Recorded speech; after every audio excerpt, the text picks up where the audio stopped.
Doctor Mohammad Yunus, আপনাকে আমাদের অনুষ্ঠানে স্বাগত জানাই। আপনাকে আরো জানিয়ে রেখি, আমাদের সাথে আমাদের প্রযোজক আরাফাত এবং আমাদের যারা জার্মান কলাকুশলী আছেন তারা সবাই আপনাকে সালাম শুভেচ্ছা জানিয়েছেন। আমরা আপনাকে খুব ধন্যবাদ জানাই আমাদেরকে সময় দেওয়ার জন্য।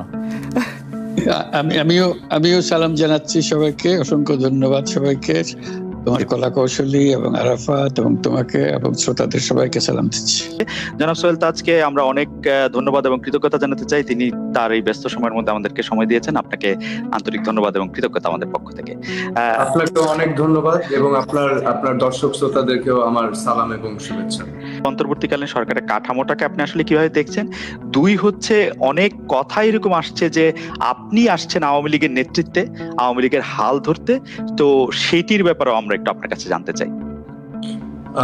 আসলে আপনি জানেন যে জুলাই মাসে আমাদের ছাত্রদের উদ্যোগে একটি কোটা সংস্কার আন্দোলন শুরু হয়েছিল এবং যার ধারাবাহিকতায় এবং অনেক প্রাণহানির মধ্য দিয়ে সেই দাবিটার এক পর্যায়ে এক দফাতে পরিণত হয় এবং বৈষম্য বিরোধী ছাত্র আন্দোলন এই আন্দোলনটাকে সামনের দিকে নিয়ে যায়। এবং এখানে আমার প্রথমেই বলতে হয় যে সকল প্রাণ আমরা হারিয়েছি, আবু সাইদ থেকে শুরু করে 4 বছরের ছোট্ট শিশু আজাদ, 6 বছরের ছোট্ট বাচ্চা মেয়ে, নামটা মনে আসছে না, আমরা জানি যে পানি দিতে দিতে মুগ্ধকে হত্যা করা হয়েছিল। এই সকল প্রাণ আমরা হারিয়েছি, শত শত তাজা প্রাণ আমরা হারিয়েছি। তো আমি তাদেরকে স্মরণ করছি এবং তাদেরকে শ্রদ্ধাভরে স্মরণ করছি এবং and I want justice for them এবং প্রত্যেকটা হত্যাকাণ্ডর যেন সুষ্ঠুভাবে নিরপেক্ষভাবে ইনভেস্টিগেশন হয় এবং প্রত্যেকটি হত্যাকাণ্ডের জন্য যারা দায়ী তাদেরকে চিহ্নিত করে আইনের আওতায় আনা হবে, সেটাই আমি এখন আকাঙ্ক্ষা করছি এবং that is also my demand এবং আমি বিশ্বাস করি আমার সাথে বাংলাদেশের সকল জনগণ একমত হবেন। এখন এই ছাত্রদের আন্দোলনের মাধ্যমে একটি অভ্যুত্থান ঘটে গিয়েছে বাংলাদেশে। এই ছাত্র সমাজ, আমি যতটুকু দেখেছি, আমার তাদের সাথে পরিচয় নেই, কিন্তু আমি টেলিভিশনে যা দেখেছি, সোশ্যাল মিডিয়াতে যা দেখেছি, they themselves are very inspiring. তারা ইন্সপায়ার করছে মানুষকে, একটি নতুন বাংলাদেশের স্বপ্ন দেখাচ্ছে। আসলে এই নতুন বাংলাদেশ বা এই স্বপ্নটাই কিন্তু ছিল আমাদের মুক্তিযুদ্ধের স্বপ্ন। হ্যাঁ, একটি বৈষম্যহীন সমাজ, একটি সমাজ যেখানে মেধাই হবে মাপকাঠি, সবকিছুর মাপকাঠি, একটি সমাজ যেখানে ধর্ম।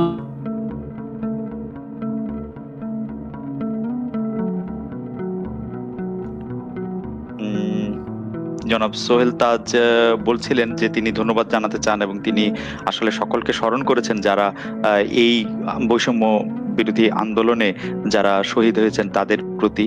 তিনি আসলে মেধাভিত্তিক একটি সমাজ করার কথা বলছিলেন, কিন্তু তার সংযোগটি আমরা এই মুহূর্তে বিচ্ছিন্ন দেখতে পাচ্ছি। এই সংযোগটি নিশ্চয়ই প্রতিষ্ঠিত হবে। আমাদের যিনি প্রডিউসার আছেন তিনি আমাদের বলছেন যে আমরা যোগাযোগ করছি যোগাযোগটিকে আবার পুনরুদ্ধার করার জন্য। আসলে সোহেল তাজ, যেটিকে আমরা সাধারণ ভাষায় যেটিকে আমরা আওয়ামী পরিবার বলি, আমরা জানি যে তার পিতা জনাব তাজউদ্দিন আহমেদ বাংলাদেশের প্রথম প্রধানমন্ত্রী ছিলেন, আওয়ামী লীগের প্রতিষ্ঠাতা বা আওয়ামী লীগকে যারা সামনে থেকে নেতৃত্ব দিয়েছেন তাদের মধ্যে সবচেয়ে গুরুত্বপূর্ণদের একজন।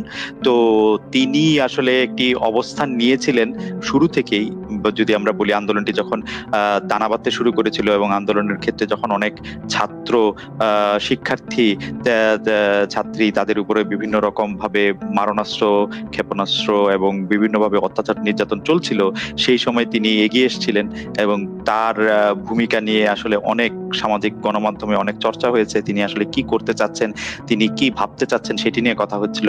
আমরা তার কাছে জানতে চেয়েছিলাম যে এখন তিনি আসলে আওয়ামী লীগের দায়িত্ব তিনি নিচ্ছেন কিনা, এবং আমরা তাকে আরো প্রশ্ন করেছিলাম যে এই মুহূর্তে যে অন্তর্বর্তীকালীন সরকারের যে কাঠামো আমরা দেখতে পাচ্ছি, সেই অন্তর্বর্তীকালীন সরকারের কাঠামো সম্পর্কে তিনি কি ভাবছেন। আমরা যোগাযোগটি প্রতিষ্ঠিত হওয়া মাত্রই আমরা আবারও নিশ্চয়ই সোহেল তাজকে সোহেল তাজকে আমরা যুক্ত করতে পারবো। আমাদের প্রোডিউসার বলছেন যে সোহেল তাজের সাথে যোগাযোগ আবার প্রতিষ্ঠিত হচ্ছে, আমরা আবার দেখতে পাচ্ছি। সোহেল ভাই, আপনি কন্টিনিউ করেন, আপনি বলছিলেন। জি, আমি বলছিলাম যে আমাদেরও মুক্তিযুদ্ধের উদ্দেশ্যই ছিল একটি বৈষম্যহীন সমাজ ব্যবস্থা। আমাদের মুক্তিযুদ্ধের কিন্তু উদ্দেশ্যই ছিল যে এই সমাজে আমরা মেধাই হবে আমাদের সবকিছুর মাপকাঠি। এমন একটি সমাজ যেখানে ধর্ম বর্ণ নির্বিশেষে আমরা সমান অধিকার নিয়ে আমরা এই সমাজে অগ্রসর হব। তো আজকে যে ছাত্র সমাজ যেই চিন্তাগুলো নিয়ে এসেছে সেটা কিন্তু এই একই চিন্তা। সো আমি এটা দেখে আমি নিজেই খুব ইন্সপায়ার্ড হয়েছি যে নতুন জেনারেশন এখন বেরিয়ে এসেছে, তারা মত প্রকাশ করছে একটি সুন্দর ভবিষ্যতের জন্য, একটি দুর্নীতিমুক্ত অনিয়মবিহীন একটি সমাজ ব্যবস্থা যেখানে সকলের জন্য ন্যায় বিচার থাকবে, গরিব ধনীর ভেদাভেদ থাকবে না, ন্যায় বিচার সবার জন্যই উন্মুক্ত থাকবে। সো তারা আজকে এই আন্দোলনের মাধ্যমে সেই বাংলাদেশের স্বপ্ন দেখছে।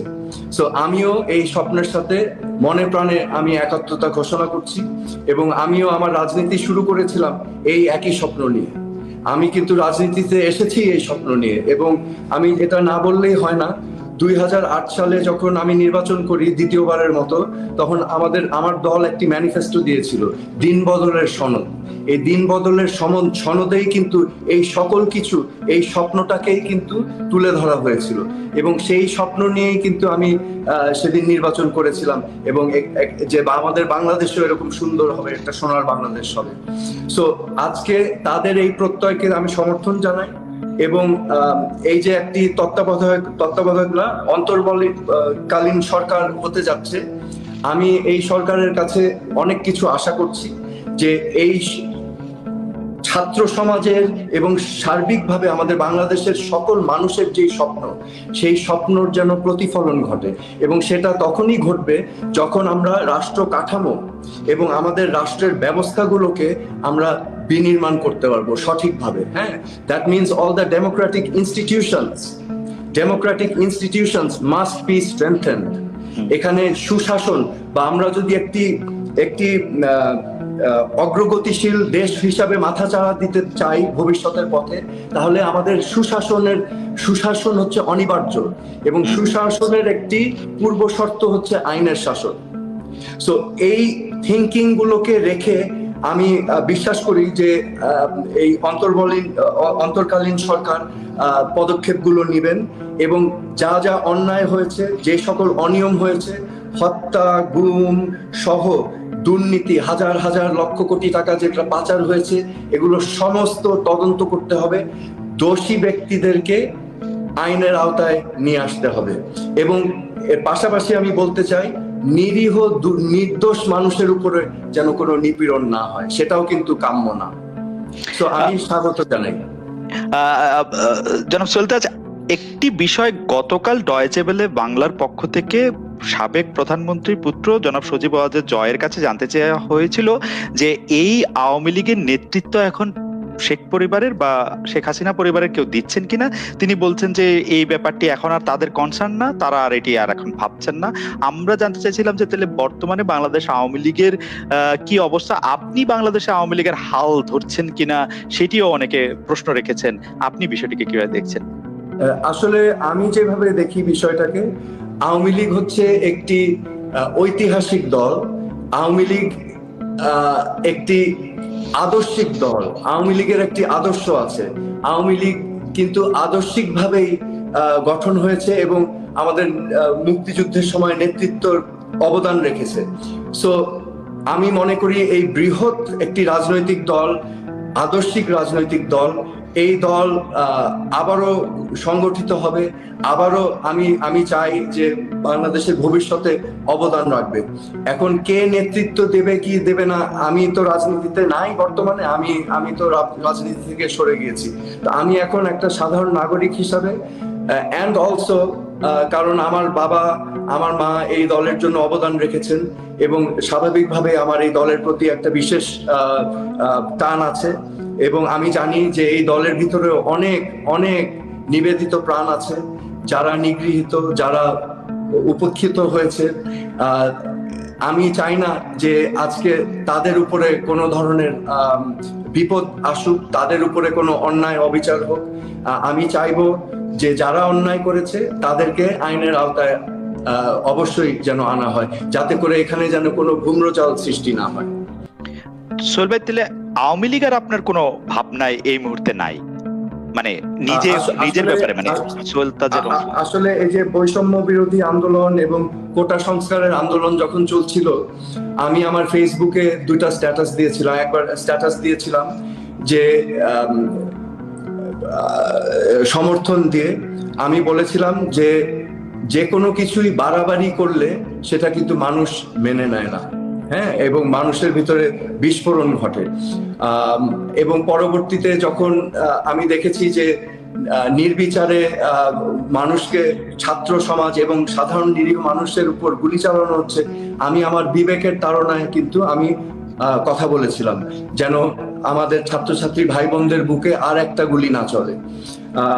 আমি এটাও উল্লেখ করেছিলাম যে আমাদের অনেক ক্ষয়ক্ষতি হয়ে থাকতে পারে, কিন্তু একটি প্রাণের তুলনায় ক্ষয়ক্ষতি কোনো কিছুই না। হ্যাঁ, একটি প্রাণ অমূল্য।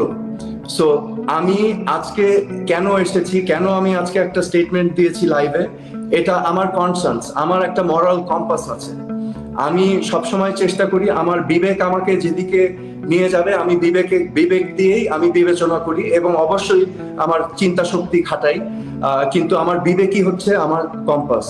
তো আমি আজকে এই স্টেটমেন্টটা দিয়েছি কারণ আমি দেখেছি যে অনেক নিরীহ মানুষ আমাদের